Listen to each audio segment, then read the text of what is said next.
Alors bonjour mes très chers abonnés, ici c'est encore Jordan Kamanko et bienvenue dans cette nouvelle vidéo YouTube dans ma chaîne YouTube Parcours d'ingénieur. J'espère que vous allez bien et que votre projet avance très bien. Alors ici Parcours d'ingénieur, c'est cette chaîne où on t'informe sur des actualités.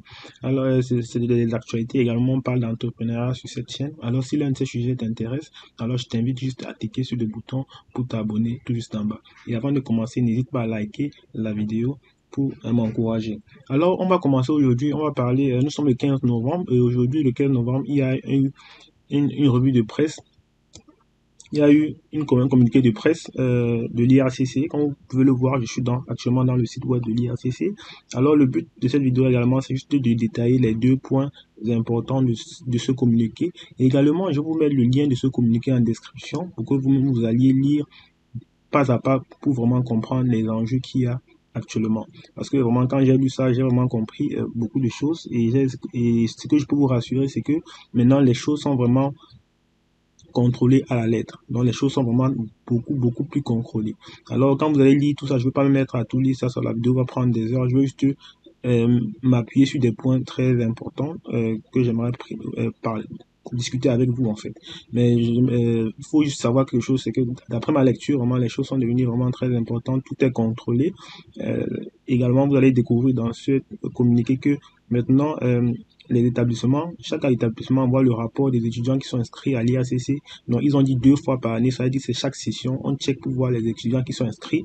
Donc, si on constate que tu n'es pas inscrit, là, on va ouvrir une enquête sur toi. Quand vous voyez des choses comme ça, c'est vraiment c'est vraiment plus de sécurité. Donc, vraiment, je vous laisse le temps, je vais vous laisser la peine de lire cela. Bon, dans la vidéo, si c'est pas de ça que je voulais parler, c'était juste une parenthèse. Premièrement, quand j'ai fait une première vidéo dessus, maintenant les étudiants étrangers peuvent faire plus de 24 heures 24 heures par semaine en fait. Avant c'était 20, maintenant c'est vous pouvez faire 24 heures par semaine. Ça c'est la première nouvelle dont j'ai partagé avec vous. Mais la deuxième nouvelle que j'aimerais partager avec vous maintenant dans cette vidéo, c'est maintenant que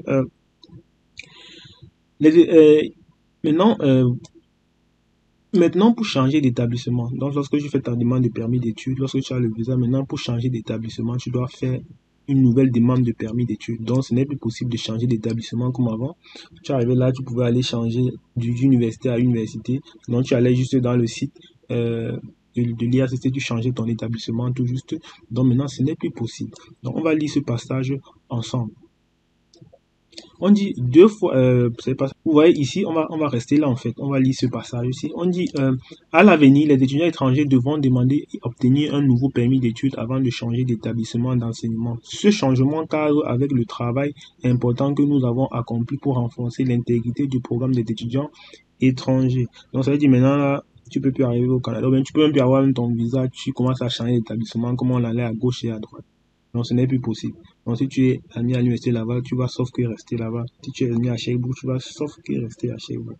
Donc, c'est juste ça. Donc, c'est très important de connaître ça, de comprendre ça pour des gens qui souhaitent arriver, pour des nouveaux, et même pour des gens qui souhaitaient changer d'établissement. Maintenant, ce n'est plus possible de changer d'établissement. Donc, ce n'est plus vraiment possible de changer d'établissement. Pour changer d'établissement, il faut faire une nouvelle demande de permis d'études. Donc, c'est ça que je voulais partager avec vous ici, cette nouvelle loi-là.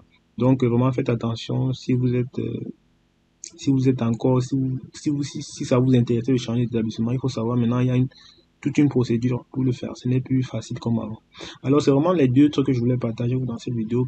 Première chose, c'est les 24 heures par semaine. Et deuxième chose, c'est faire une nouvelle demande de permis d'études si on souhaite changer d'établissement. Je pense que c'est juste ça, c'est les deux trucs les plus importants que je tenais à partager avec vous ici. Donc, je vais vous mettre le lien en description et vous irez vous-même lire. Parce qu'il y a d'autres trucs vraiment importants ici. Tous ces points-ci sont faits en bref, là, c'est très important. Vous allez lire pour comprendre maintenant que le programme des étudiants étrangers, c'est vraiment, c'est contrôlé à la lettre. C'est vraiment contrôlé à la lettre. Donc, ça ne rigole pas. C'est contrôlé à la lettre. Donc, les gars, soyez prudents quand vous faites vos dossiers, soyez prudents lorsque vous êtes étudiant, soyez vraiment prudents, concentrez-vous sur ce qu'il y a à faire. Parce que quand je lis ce paragraphe-là, je constate vraiment qu'il y a maintenant beaucoup de sécurité. Il y a vraiment beaucoup de sécurité. Donc, si tu dérapes un peu là, ou bien tu sautes une session, ou bien ça va se savoir directement. Et là, il y aura directement les impacts sur ton parcours ici au Canada. Donc, vraiment, Je vous invite à lire ça. Et vraiment, je vous invite également à être vraiment prudent, plus prudent pour éviter certains problèmes. Car il n'y a pas plus gros problème quand tu es peut-être étudiant étranger. Avoir les problèmes à l'immigration, ça c'est le pire des problèmes que tu peux vraiment avoir quand tu es étudiant étranger.